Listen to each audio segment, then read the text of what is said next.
নাম বাদ যাওয়া, এসআইআর এর নাম বাদ যাওয়া নিয়ে কি বলবেন? 1 কোটি থেকে এখনো সংখ্যাটা অনেকটা দূরে।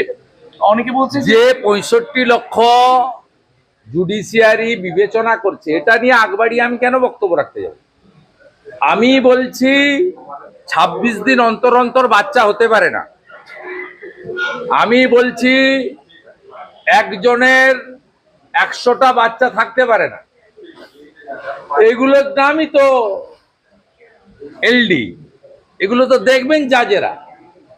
আমি যেটুকু ইন্টারনালি খবর পাচ্ছি, জুডিশিয়ারি খুব সিরিয়াসলি ব্যাপারটা করছে। It's a good symptom. এবং তারা কখনো কারোর দ্বারা প্রভাবিত হন না।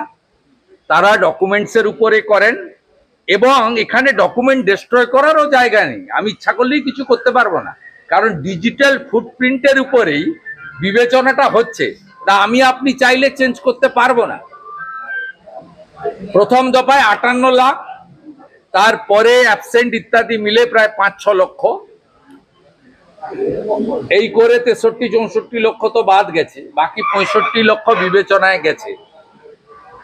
আমার কাছে অফ দ্য রেকর্ড একটা তথ্য আছে, কিন্তু সেটা আমি বলছি না। বিএলওর নাম বাদ,